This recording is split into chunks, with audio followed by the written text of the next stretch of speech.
pain from our brothers and sisters around the world, especially in Gaza. We're still in our series in marriage.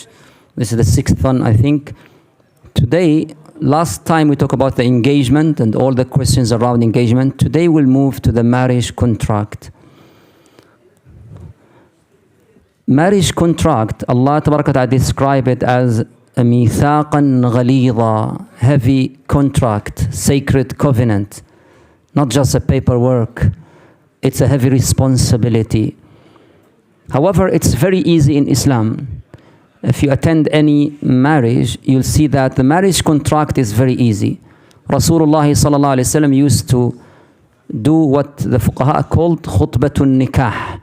Khutbatun nikah, Rasulullah said, Inna alhamdulillahi nahmaduhu wa nasta'inuhu wa nastaghfiruh. And then he will recite 3 verses in Quran, one in Surah Ali Imran, one in An-Nisa, one in Surah Al-Ahzab. And every single verse contain the reminder of taqwa.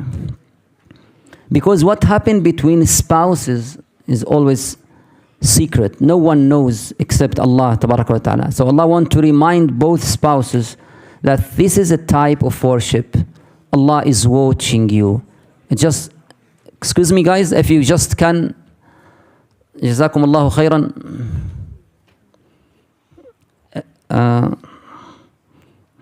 La ilaha illallah. At-taqwa. It's a reminder of taqwa. So Allah Tabaraka wa Ta'ala want to remind both spouses that what happened between them is Allah is watching. This is type of ibadah. In the day of judgment, Allah will ask you, how was your salah? And He will ask you, how did you treat your spouse? And then a word from the wali, a word from the husband, and nikah is done. Very easy, but very heavy. Because the names of Allah is mentioned there. What you need about nikah is there is some conditions. You have to fulfill this condition. Number 1, the consent. It means the acceptance.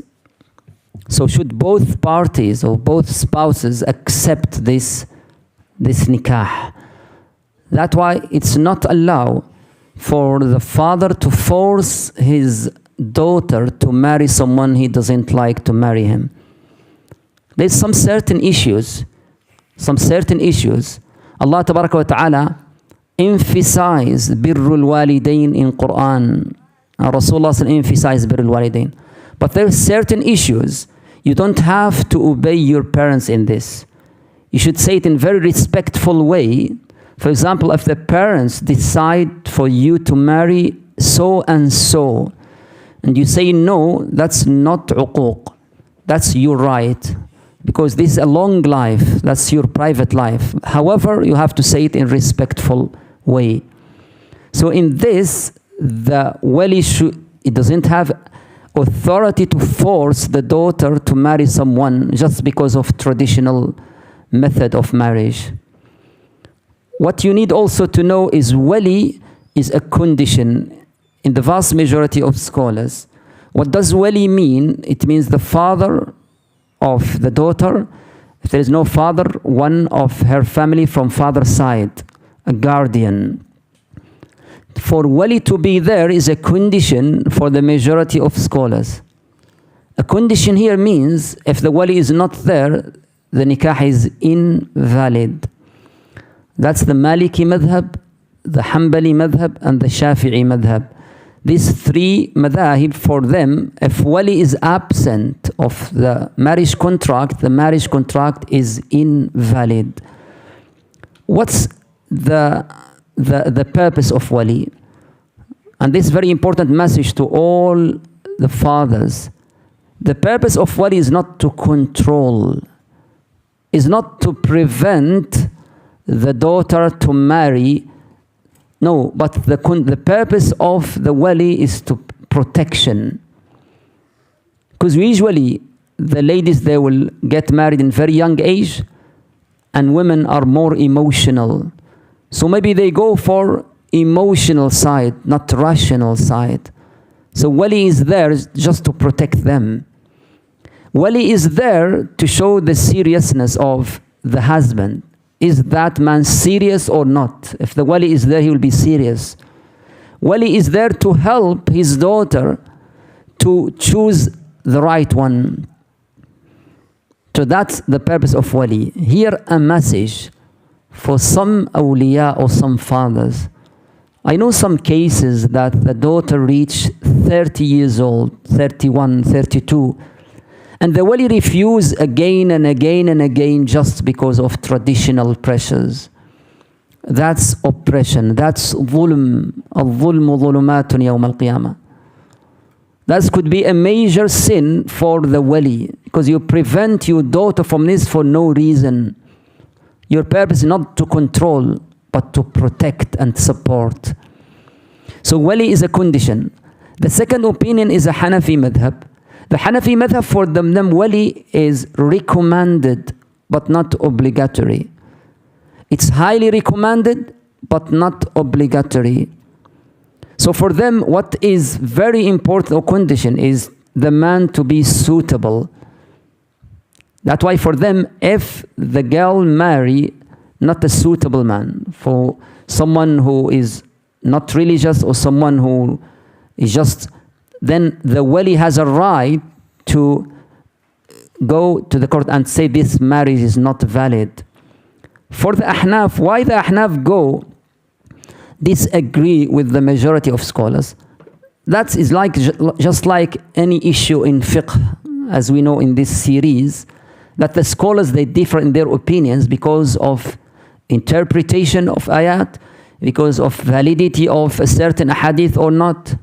So for Ahnaf, for example, they say that when Allah talk about the marriage, He say, فَلَيْسَ عَلَيْهِنَّ جُنَاحٌ فِي مَا فَعَلْنَ فِي أَنفُسِهِنَّ بِالْمَعْرُوفِ حَتَّى تَنْكِحَ زَوْجًا غَيْرَهُ.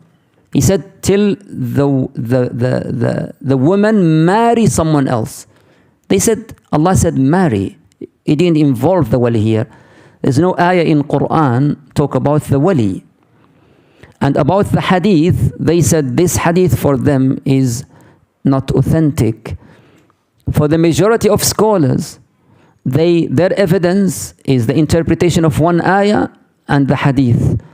The hadith is لا نكاح إلا بولي. Any nikah without wali is invalid, as Prophet ﷺ said. And the ayah is وإذا طلقتم النساء فبلغن أجلهن فلا تعضلوهن أن ينكحن أزواجهن. When the woman get divorced from her husband and she want to come back to her husband, Allah said to the awwali, to the awliya, don't prevent them to do that. Scholars said don't prevent them means they have the authority of wilaya. Anyway, we don't go to the evidence. What we want to talk about here is what if the girl said, my parents doesn't agree with that so and so, so I want to follow the Hanafi madhab. Very important issue. Number one, in fiqh issue, we talk a lot in this series, and we said that the layman doesn't have ability to choose whatever he wants from madhahib. Because when he chooses, he will not choose according to the authenticity of the evidence. He will choose just according to his or her desires. I don't want this from my parents, so I will go to Hanafi. When you pick and choose from madhahib, that it's dangerous. Because now you don't follow the madhab, you actually follow your desire. So if you go to Hanafi madhab, then stick with that then. And all your life then, if you are Hanafi then. So that's the number one. Number two, there is objectives of zawaj as we talk about the first lecture here. Now I send a message to all my daughters who they want to escape from their family because their family reject them to marry so and so. I will say to all my beloved daughters, number one, if you think that man is suitable for you and your parents reject just because of traditional pressures, then try to speak to a mediator, to some elders in your family. Try to go to imam in the mosque. He will help you in that and speak to your parents. But don't escape and say, I will follow that madhab because of this. Well, is not to restrict you, it's just to protect and support you. Number two, my beloved daughters, don't start your marriage with trauma to your family and with broken in kinship. This marriage is sacred, meant to be a very healthy relationship. If you start to escape from your family, then you start with very bad start, with something meant to be sacred and healthy relationship. And there will be a lot of emotional manipulation from that man, and there's many cases like this. So if there is any problem, they prevent, and they don't have any right for that, please try to involve someone who has wisdom. We will support you in that. Because marriage is not just about two couples, it's about families. When your family, when your children grow up and ask about their family, their grandfathers, and they realize that that will cause a lot of problems. In the other hand also, I will say to the wali who always prevent, that's not your right. So I would say any daughter, he feel that, please come to any imam of the mosque or the eldest of elders in your family who has a wisdom, he will solve that problem, inshallah. This is wali. We move to witnesses. Marriage contract need two witnesses. Those witnesses, because in Islam, marriage should be public, not secret. The difference between zina and marriage is, one of the main differences is this: marriage always public. Everyone knows about it. The both families, and to make that more emphasis, two witnesses. These two witnesses is recommended to be one from her side and one from his side, but that's not obligatory. Any two Muslim witnesses will be fine, but it's more to meet the objective to be from both sides. If there is any disagreement, if there is any neglected, if there is anything happen in the future, the witnesses they will help in that issue. The third thing is dowry. One of the things very important in marriage contract is mahr. As Allah said, وَآتُوا النِّسَاءَ صَدُقَاتِهِنَّ نِحْلًا. What we need to know about dowry, mahr. Mahr is not a price for a woman, not at all. Mahr is a gift out of honor. Mahr is a sign that that man is serious and he wants to honor that woman.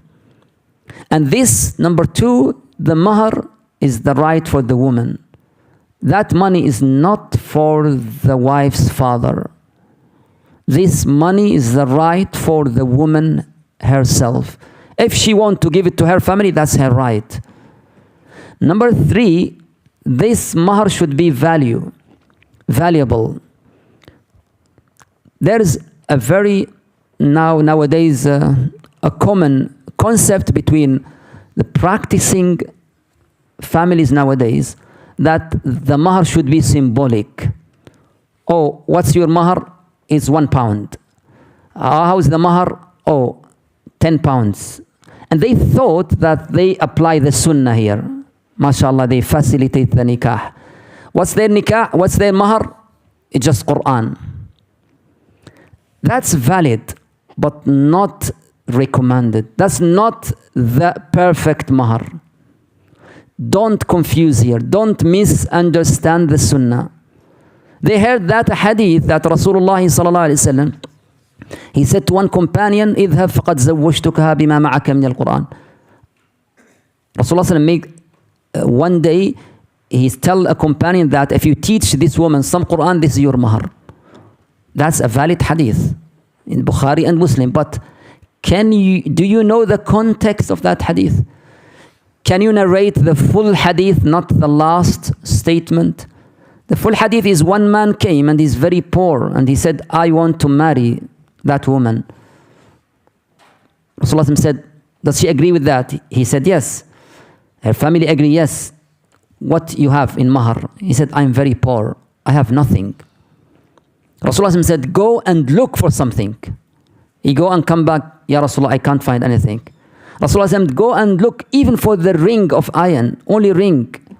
He went and said, I can't find anything. Then Rasulullah said, do you know some Quran? So that's exception. That's the last opinion, not the first. So don't misunderstand Sunnah. If this is a Sunnah, then why the Rasulullah he never marry with just 1 pound of the Quran? Rasulullah give mahar to all his wives. Why the all companions, none of them he did that. It's only one companion in that context. So mahar should be something, should be a money or gold or something valuable. But here, as the all rules in Islam, a balance is always there. Mahar should not be extreme. Like some traditions, they made nikah just like financial transaction. I need 50,000 pounds as a mahar, 250,000 pounds. I need, and they try to compete each other. And look, so and so, her mahar is this. That's not right. It's not financial transaction. It's just a gift as an honor and a sign of seriousness. Also, in other side, not something very, very, very little, but something that the man can afford it. Look at the capability also of the man. Facilitate the nikah. Don't make a lot of boundaries on halal. If he is a good man, then something very reasonable, that he can afford it, and also it's a gift for a woman. That's how is the dowry is. And this dowry or mahar, can it be for, can the man pay some of it right now and some of it later? Yes, he can do that with the agreement of the wife. Everything in nikah, it depends to agreement. That's why the conditions is very, very important. I will talk about conditions as a rule, general rule about conditions, and I will leave certain conditions to your questions. Both spouses, they have right to set some conditions in nikah. But there is a rule here. المسلمون على شروطهم إلا شرط أحل حراما أو حرم حلالا. Rasulullah said, Muslims should stick with their conditions, with one condition. If that condition doesn't contradict with the Sharia, if no contradiction, then we should stick in that conditions. If there is contradiction, no. So that's the main rule. There's a lot of details here. I will leave it for your questions, inshallah. I want to hear from you, not to talk a lot of. That's mahar, that's witnesses, that's willy, that's the agreement. So what if the woman, her father is passed away? Then the willy become one of her family side from father side, not mother side. Her uncle, her brother. If there is no uncle, brother, if she married before, maybe her son. What if the woman is revert? If the woman is revert, then the wali here is any pious Muslim could be a wali for that woman.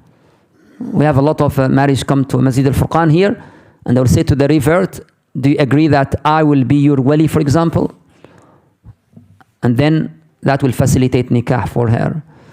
There's a lot of issues in these small points I mentioned today. I will leave it to your questions. When you finish your questions, then I will add what you miss, inshallah ta'ala. Yes, tafadal. Yes, start. What if, let's say the girl has agreed, but the father, who's the wali, he makes some conditions. Is he allowed to make some conditions? For example, buy a house, for example. I don't know. Any conditions? Okay. What if the girl agree with no conditions, but her father want to make conditions? Yes, her father, as a wali, has authority to make some conditions because his purpose to protect her. But we come now, if that conditions is not reasonable or contradict with Sharia, then we'll go for that. But does he have authority? Yes. Because his role is protection and supporting. Yes. Some back home they do like a condition if they end the contract, the husband pays some money. Is that something? If the husband in the contract, the marriage contract, he pays some money toward the family like mu'akhar. if he give divorce. Yeah, if he divorce his wife, Okay. talaq, Okay. he will be mu'akhar. Yes, mu'akhar already. It doesn't need. Is that something? Did they agree with mu'akhar in the beginning? Yeah. Okay. So he said that in the beginning they agree that they will split the mahr, the dowry, to two parts. He will pay some right now and some as deferred payment. That deferred payment will be the right of woman in two things. When it get divorced, yes, he should pay that. Once he gave her divorce, then he should give her the deferred payment. Or when he die, he can take that before they split the inheritance. Yes, that's her right, absolutely.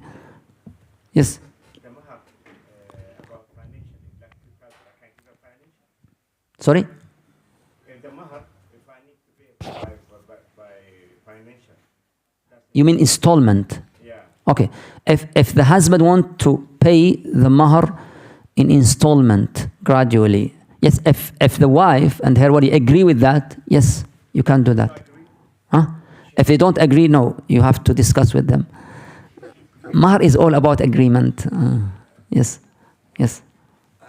If the sister's a revert, but her family aren't happy that she's now Muslim, and now she wants to marry someone, what advice do you have for them? And they agree with that.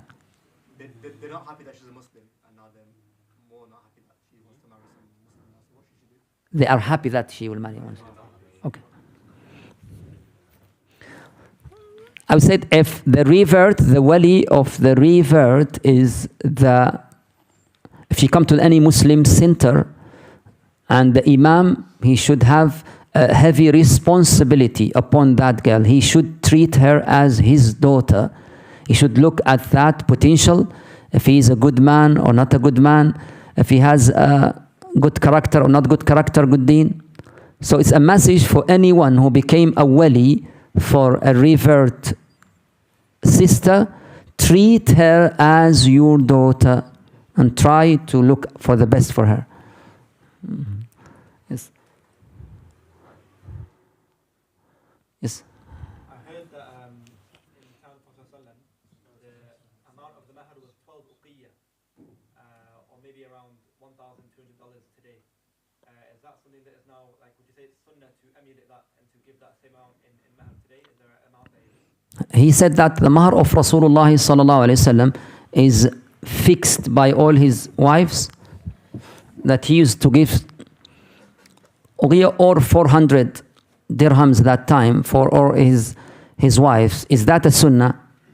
I would not say a sunnah, because this type of sunnah is a sunnah of traditions, because that's the mahr in Arab that days. Rasulullah sometimes do something because of this tradition of Arab, not because it's something recommended. If it's recommended, he will say it, but he didn't say it, so we understand now it's just tradition. If you want to do it out of love of Rasulullah, that's good intention. But to say it's a sunnah, this amount, I would say no. Sunnah, it just depends to the traditions. Sunnah, tradition of your country, unless that tradition go beyond the Sharia. Go with your traditions, unless it's beyond the Sharia. But yes, all his wives is the same amount except Habiba radiyallahu anha, because the Najashi, the king of Abyssinia, is the one who gives the dowry of Habiba, and that dowry equal now around 80,000 pounds, because he's the king. Yes. So if the father puts a condition for the nikah and you accept it, are you allowed to, and the situations in your family's life change later, are you allowed to go back? So sometimes a father might say, I want to make my daughter work for 5 or 10 years, you must let her work. Are you allowed as the husband then to make a decision later to say, oh, you cannot work anymore? Okay, good question. If a father set a condition for the husband that I want my daughter to work for certain years, for 5 years, for example. Okay, number one, is that condition contradict with Sharia? It's not contradicting with Sharia unless she doesn't fulfill the rights of the marriage. So the husband, if the husband agree with that, he should go for it. However, when you get married with your wife and you have love and mercy, many of conditions you can talk about, you can negotiate, you can debate with it. And if the wife said, okay, I will forgive you in this condition, then that's fine. So marriage, it depends on the mutual respect. So if there's any conditions, later on, with your love, with your generosity, the wife can forgive you with a lot of conditions. Yes? Some traditions, especially in Sham, they will put a lot of financial things included in the nikah, but they don't call it mahr. They'll call it, there's mahr, there's tanbih dahab, there's this thing, there's that thing, and they'll put it all together in the same thing, but they won't call it mahr. Very important question. Okay. Sorry. نعم عارف. Can you say it in English? تلبيسة وما تلبيسة. أنا عايزك تساعدني في الإنجليزي وأنت. Which is the wearing of the gold. Yes. There's jahazah, which is getting them ready in terms of buying clothes. There's mahr mu'akhkhar. Very good. I like your Lebanon accent. I like it. Okay. Lebanon accent always talk with imala. Like سبح اسم ربك الأعلى. Okay.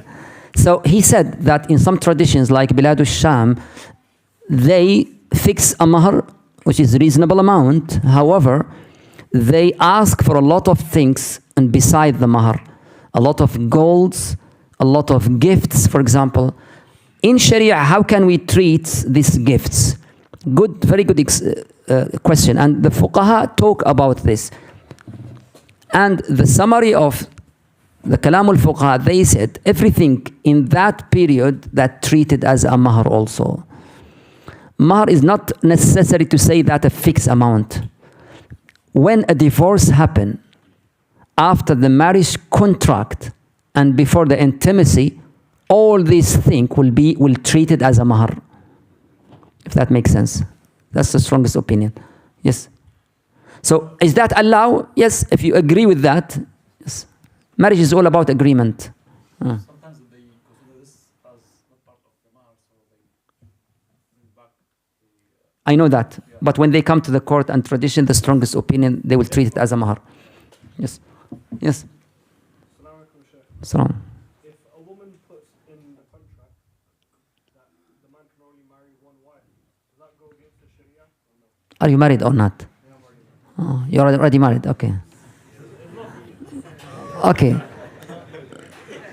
If the woman put in the contract that in a condition that she doesn't want her husband to marry another one, is that valid or not? Okay, this is a room of discussion between scholars a long time ago.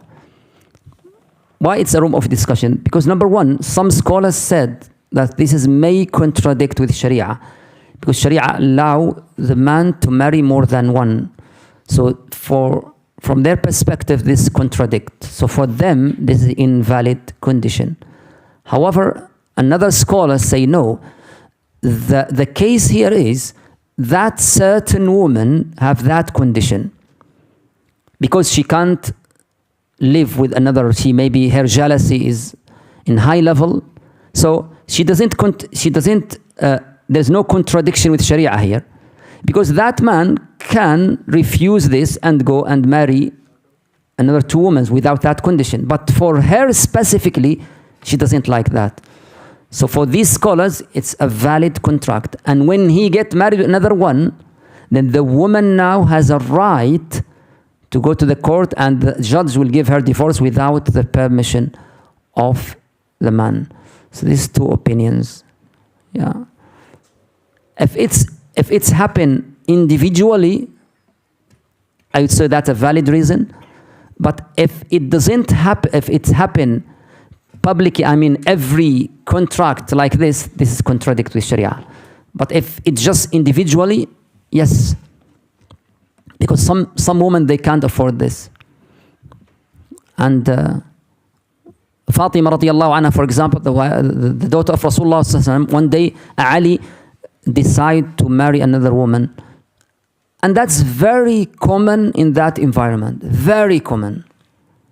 That it's common that all the Sahaba, except just few, they marry more than women. So it's very common that. But she has a high level of jealousy.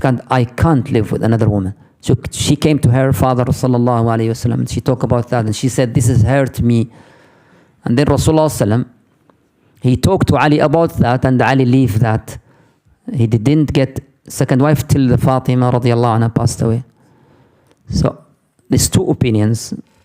I would say if it's individually, yes. If it's every marriage, that's contradictory with Sharia. Yes. Yes, you.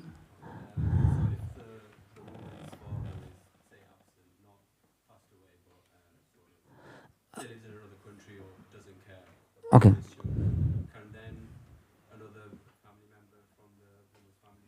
Okay.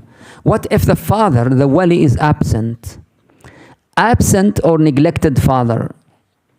If he is absent in another country, that's very easy because it's just phone call.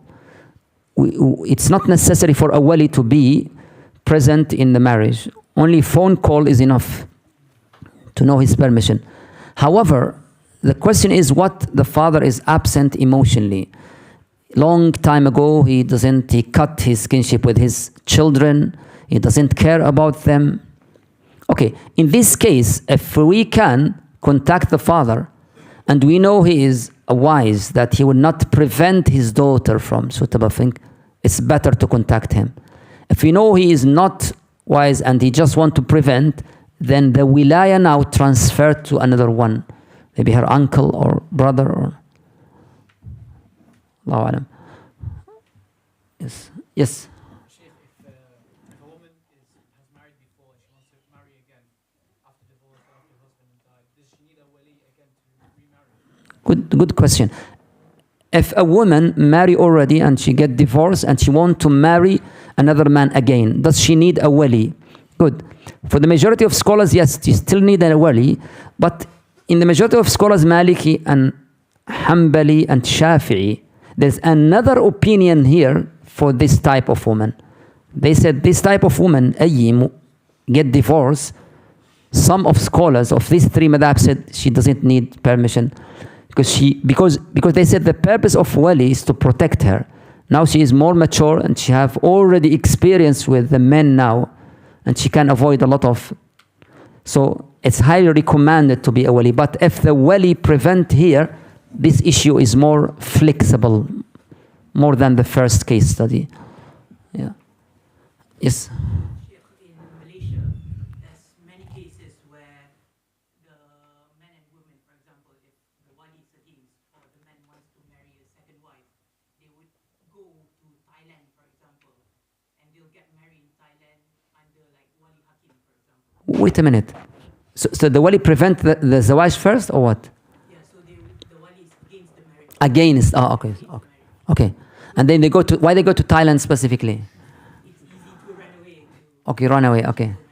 And what they do there? Do they go to Imam there or something? Yeah, they'll go to an imam there. To Hanafi way. I'm not sure. They'll Okay. go there and they'll use the wali hakim. Why they call it Wali Hakim? Explain for me this. Because like in Malaysia, I'm not sure if like when the wali is absent, they would invoke the wali hakim term. Okay, is Wali Hakim one of the relatives of the wife or just anyone? It's the imam in Thailand. The Imam in Thailand, Wali Hakim. Okay. Okay. What's your name? Danish. Is this very famous? Is it a phenomena? Yeah, a lot of cases, yeah. Where the husband wants to marry a second wife and then the Second wife. Now I understand. I'm surprised. Okay. Okay, for the second wife. And so he already married and he wants to marry second wife. And the father of second wife doesn't agree. yeah, doesn't agree, yeah, usually. Wali Hakim, okay. So he said that in Malaysia that there's a situation here, quite a lot, that some people, they want to get married with the second wife. So the father, the wali of the second wife doesn't agree with that. So they run away to Thailand to look for what they call it Wali Hakim, and they marry there. Okay. In this case, that means they go for the Hanafi madhab. A Wali Hakim here is just a Hanafi madhab. So, I always say in these cases, I don't encourage people to go beyond the Wali. Unless the Wali is prevent his daughter with no reason. Just he want to stay there. And he keep refuse again and again. In this case, the daughter should go to Imam or to the wise, and we will solve that problem. That's the ideal. If nothing, they will go to something else. But for all the youngsters, don't go beyond. Don't start your marriage with cutting your kinship with your family. That's not a good start. But what they did is this. They go and seek the Hanafi madhab for that. So, is second wife very rare in Malaysia? Just to let me know. That's legal. That's official. Okay, that's amazing. Okay. So in Malaysia, you need approval of your first wife to get married to the second wife. Okay. That's remind me of a country I know very well. Okay. Also? Okay, in Morocco. Okay. Pakistan as well. Allahu Akbar. Bring. What else also?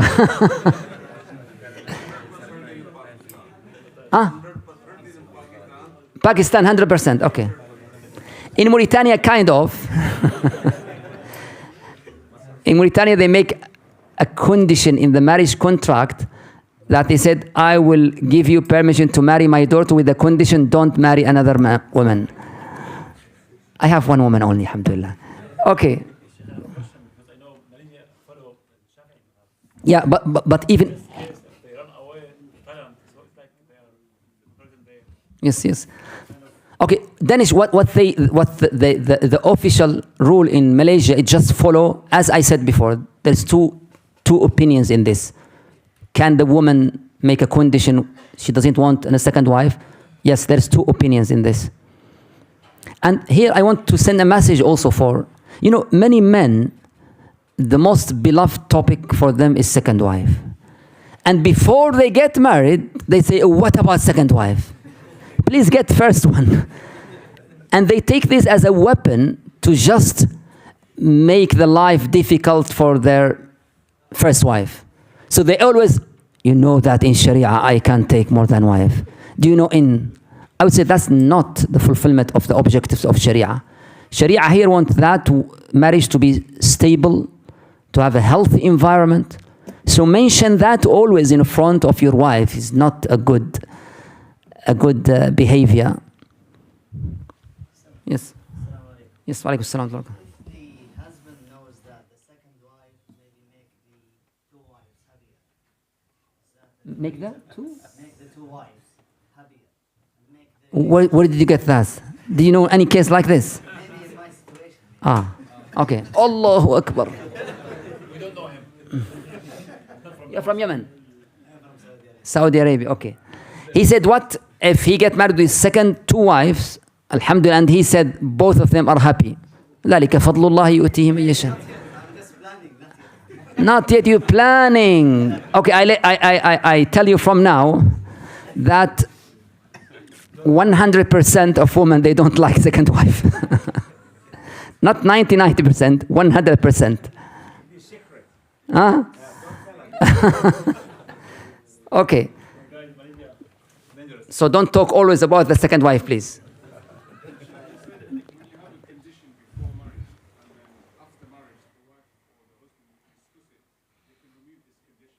Okay.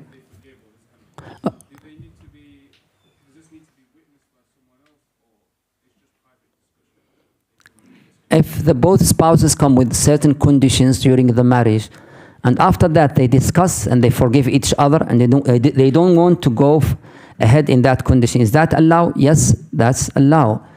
And do they have to bring witnesses again? It's better, not obligatory, but it's better to bring the witnesses. There may be one of them he neglect also already. But yes, all the conditions, they can forgive each other. Yes. Luqman, what do you want to ask? 8 years old boy want to ask about marriage. Bismillah. That's on behalf of your father. Okay, go on. Luqman, what's your question? You want to ask, Luqman? Okay, what's your question?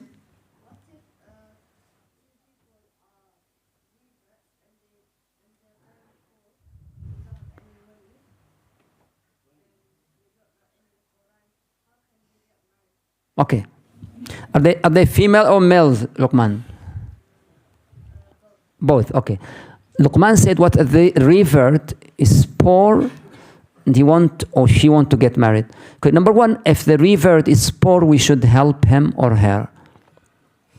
You know, a revert has a right to take from the zakah because we should support the reverts. These are new brothers for us, new sisters. So we should support them in their financial matters, in their emotional matters, in their life. So if they are poor, tell them to come Masjid Alfurqan. We'll help them, inshallah. Okay. Yes.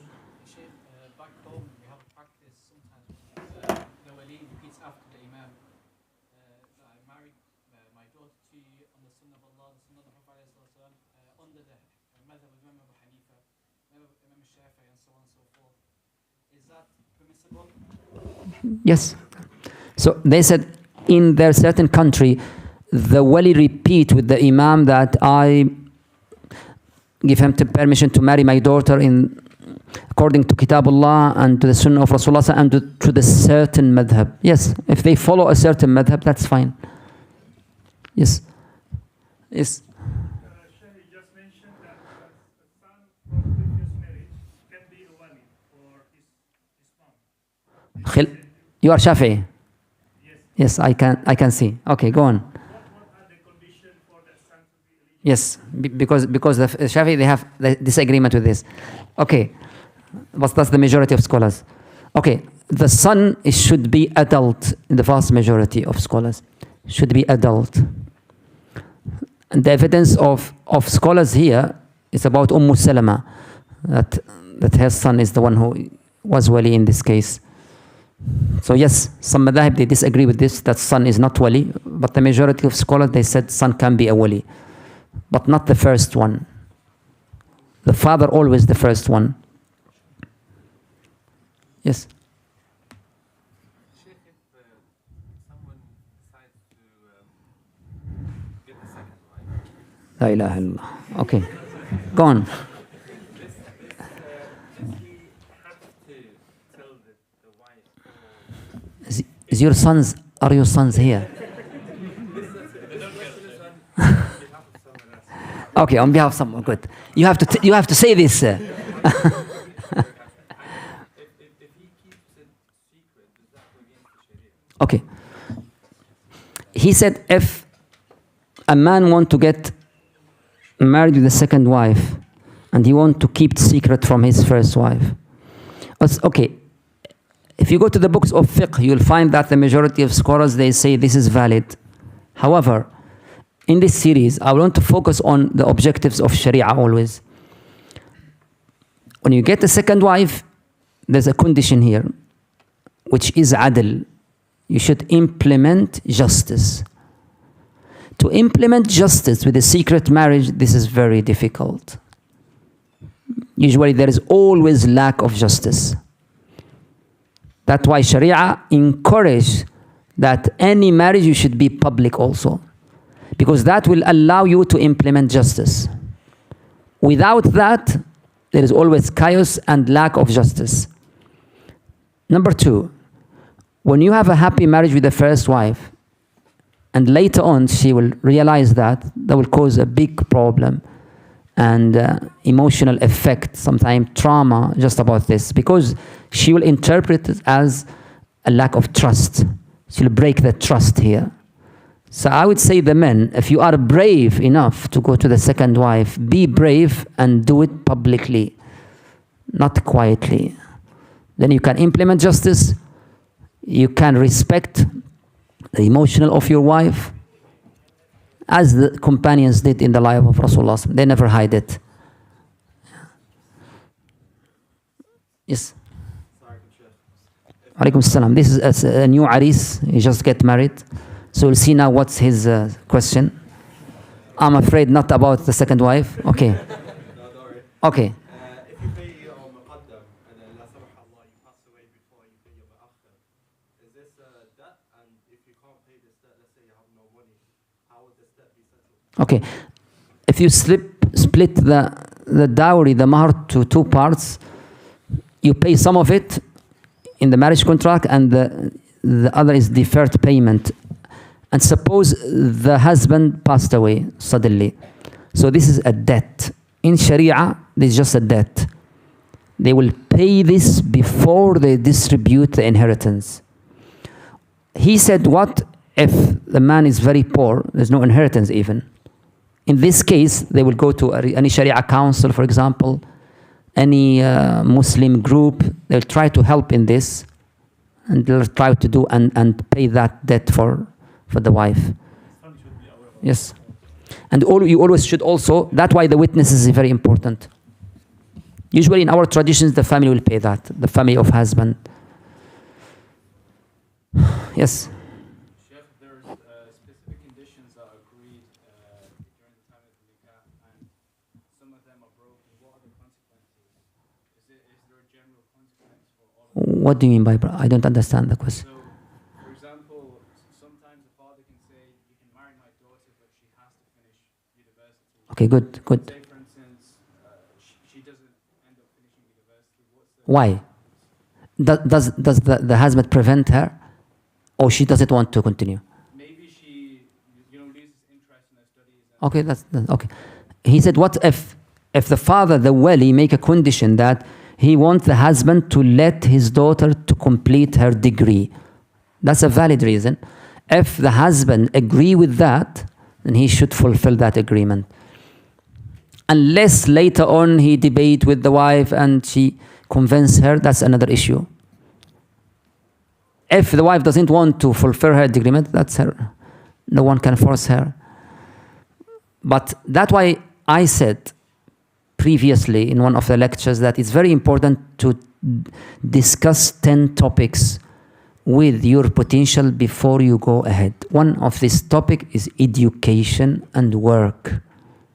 Education and work. Very important. That will avoid a lot of tension and disagreement. Allah alam. Yes. Alaikum salam wa rahmatullah. With marriage, everyone wants children. But with the nikah, can you add a condition? For example, if the wife cannot give a child who's infertile, the marriage can be cancelled, and vice versa as well. If wife. If she's infertile, she cannot give children. She's not capable Okay. of having children. Okay. And they find out after marriage. After marriage. Okay. Well, that's a condition. Okay. What if they get married and the husband find out later, he found out that his wife not capable to give children? Okay, that's now up to the husband. Because the issue here is the husband can give divorce in any way. Because if he feel not compatibility or no, he should can that. But I advise the husband here is that in this case, always we should look at the marriage not in the lens of rights and obligatory or these conditions.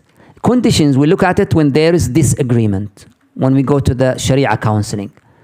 But in the normal way, we look at the marriage out of the love and mercy, out of mutual respect. If that happens, he should support his wife. Now, you talk all about the second wife. The second wife can come right now here. I respect you, I love you so much, but I just want children. For example, so then I will marry just for this case with a lot of respect and a lot of emotional support.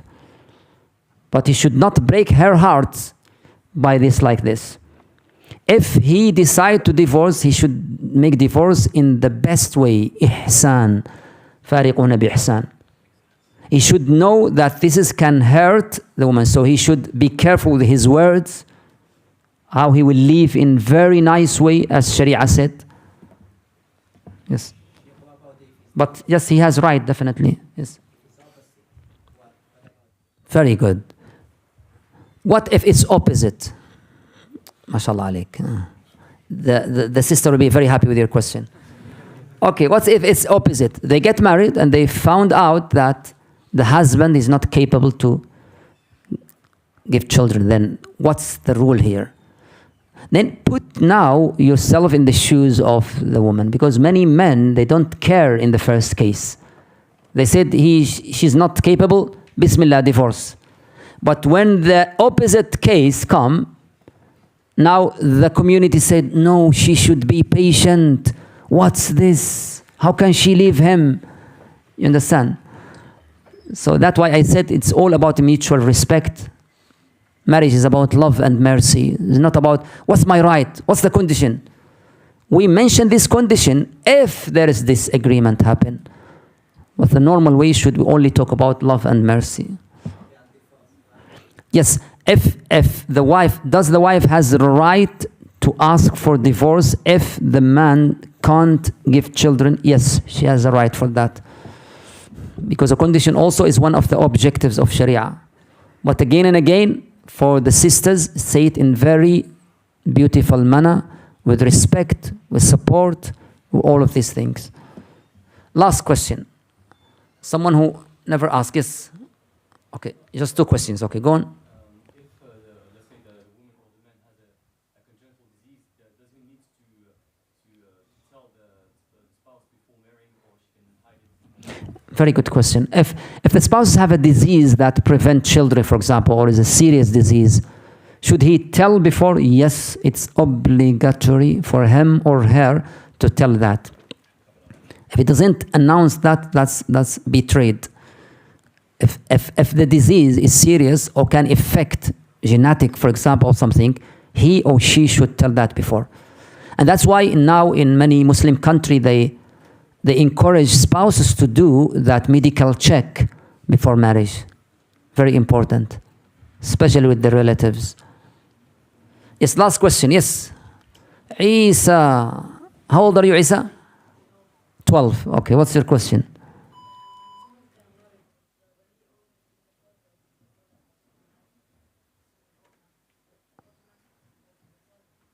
What's this question? Wali.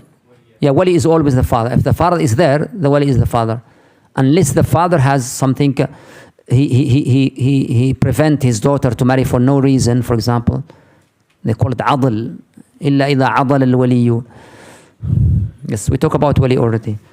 جزاكم الله خير. Next time, inshallah, we'll move forward in this fiqh of nikah. والله أعلم وصلى الله على عبد رسول سيدنا محمد.